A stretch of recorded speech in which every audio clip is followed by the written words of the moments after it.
안녕하세요, 최환님. 저는 64세 직장인입니다. 귀점 명상 덕분에 많이 울고 심금을 울립니다. 아내에게 너무 막대했다는 죄책감이 항상 저의 마음을, 저의 눈물을 적시게 합니다. 2주 정도 되었는데요. 낮은 자세로 임하니 가정이 활발해지기 시작하고 화목해지기 시작했습니다. 채환님의 명상의 말씀을 mp3로 다운받아서 등산로 출퇴근길에 매일 듣고 반성하면서 지내고 있습니다.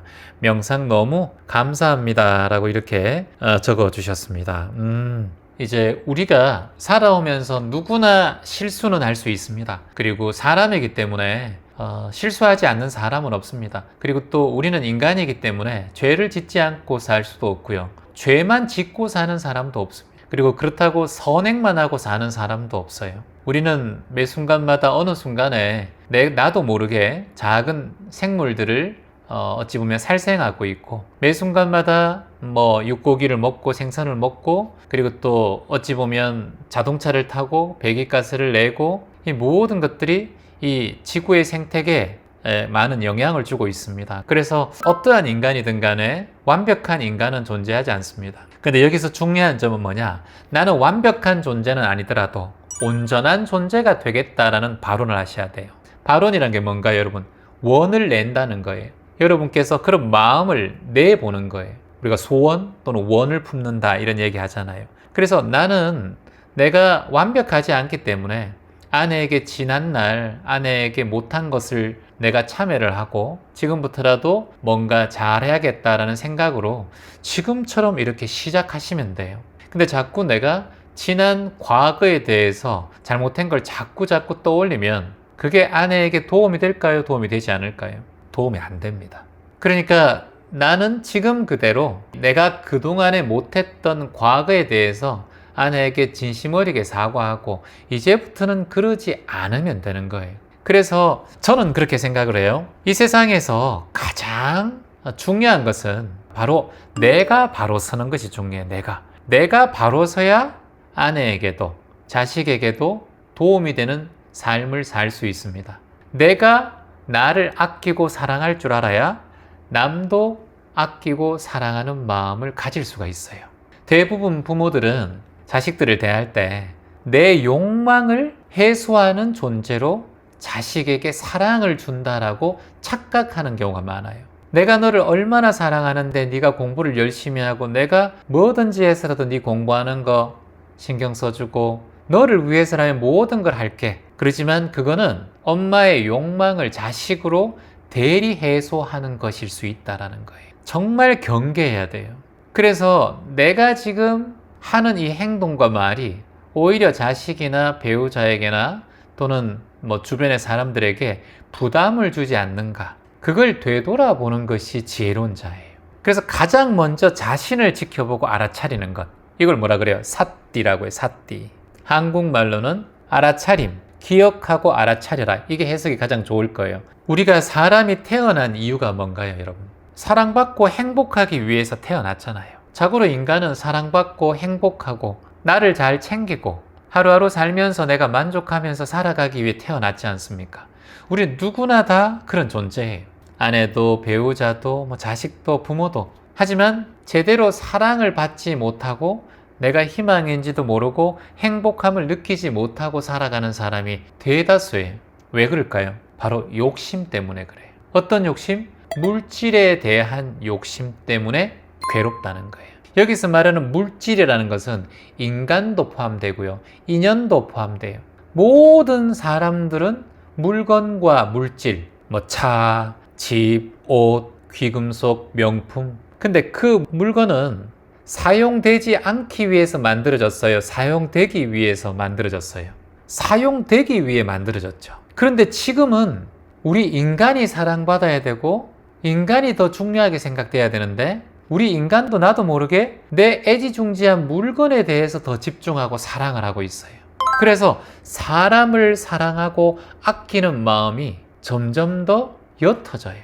여러분이 사람을 만날 때 저 사람의 얼굴도 보지만 그 사람이 뭘 입었나, 어떤 신발을 신었나, 어떤 차를 타는가, 또 저 사람은 어떤 집에 사는가, 이런 걸 보지 않아요? 본다니까요. 한마디로 물건, 이 사람이 가지고 있는 물질, 여기에 더 집중을 합니다. 아무리 내가 마음에 들지 않는 얼굴이 있다 하더라도 그 사람이 명품을 입고 좋은 차를 타고 그리고 뭔가 멋스럽게 다니면 사람들은 다른 거 안 따지고 그 물질을 더 집중하고 물질에 더 애착을 하게 돼요. 그러니까 그런 사람들의 마음을 알기 때문에 사람들이 자꾸 명품, 더 좋은 차, 더 좋은 옷, 더 좋은 반지, 귀걸이 이런 것에 자꾸 신경을 쓰게 돼요. 그래서 저는 그렇게 생각합니다. 그렇다고 우리가 산속에 가서 살 수도 없고 나는 자연인이다 하면서 살 수 있는 게 아니지 않습니까? 멀리 숲에 떨어져서 홀로 사는 것이 진정한 은둔자라고 하잖아요. 진정한 은둔이란 물질에 대한 좋고 싫음, 이것에 대해서 분별로부터 자유로워지는 마음, 자유심, 이것이야말로 진정한 자연인이다라는 거예요. 자, 정리해 볼까요? 진정한 자연인이란 숲에 가서 살고 숲에 가서 내가 오두막집을 지놓고 사람을 안 만나고 이렇게 사는 게 산 사람이고 자연인이 아니라 내가 좋고 싫고의 분별을 떠난 자리를 만난 사람, 좋고 싫고의 분별에서 자유로운 사람, 그런 사람이야말로 진정 자유인이고 자연인이다라는 거예요. 어떻게 생각하세요? 여러분께서 만일 산속에 산다 하더라도 내가 여기 개울물이 있어. 근데 이 개울물 조금 더 넓게 만들어야 되고 내 오두막집에 우풍이 새니까 이거를 다시 어떻게 문지방을 붙이고 이렇게 좋고 나쁨을 계속해서 분별하면 그건 자연인, 진정한 은둔이라 할 수 없다. 그러니까 분별하는 거, 있으면 있는 대로, 좋으면 좋은 대로, 추우면 추운 대로, 이렇게 모든 상황에서 좋고 나쁨에 대한 분별심이 사라진 자리가 진정한 자유인이고 해탈인이고 진정한 은둔자이자 바로 자연인이라고 할 수 있다는 거예요. 제가 또 하나 더 말씀드리고 싶은데 재현님, 난 살아보니까 가족들한테도 좀 못하고 그동안 잘해준 것도 없고 나만 바라보면서 살았고 내 가족만 위해서 살았던 것 같습니다. 근데 앞으로 또 어떤 마음으로 이제 70세가 가까워지는데 살아야 할까요? 이렇게 질문을 하신 분이 계셨는데요.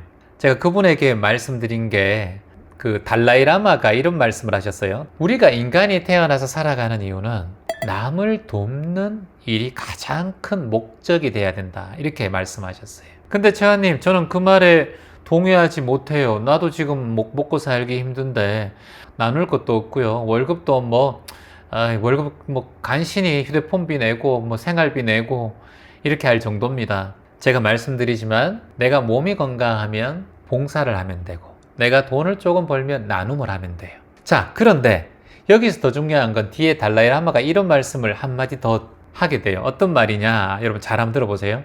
내가 만약 당신이 다른 사람을 도울 수 없다면, 그러니까 지금 내가 힘들고 가난하고 어려운 상황이야. 돕지도 못하고 나누지도 못하고 내가 몸에 좀 장애가 있어. 봉사하지도 못해.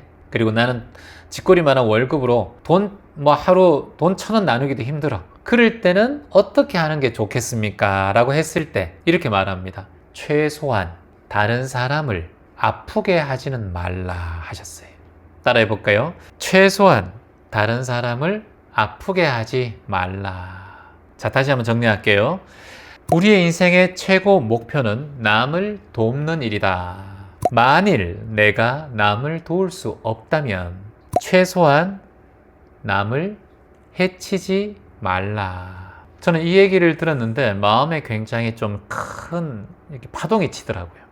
우리가 무언가 나도 모르게 남을 해치고 아프게 하는 그런 말과 행동을 할 수도 있겠구나. 그게 남이 아니라 내 아이가 될 수도 있고 내 배우자가 될 수도 있겠구나. 때론 내 부모가 될 수도 있겠구나. 우리도 모르게 말과 행동을 통해서, 생각을 통해서 상대방에게 아프게 하는 경우가 있을 수 있겠다라는 생각이 드니까 무릎을 탁 치게 되더라고요.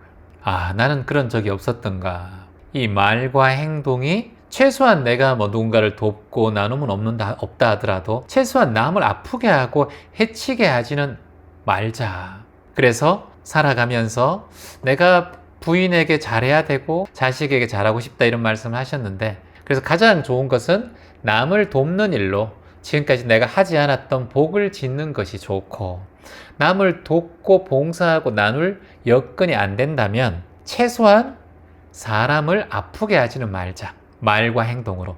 내 가족도 포함되고 또는 남도 다른 사람도 포함된다는 겁니다. 자, 마지막으로 다시 한번 얘기해 볼게요. 우리의 인생의 최고 목표는 남을 돕는 일이다. 만약 당신이 남을 도울 수 없다면 최소한 남을 아프게 하지는 말라. 네, 감사합니다.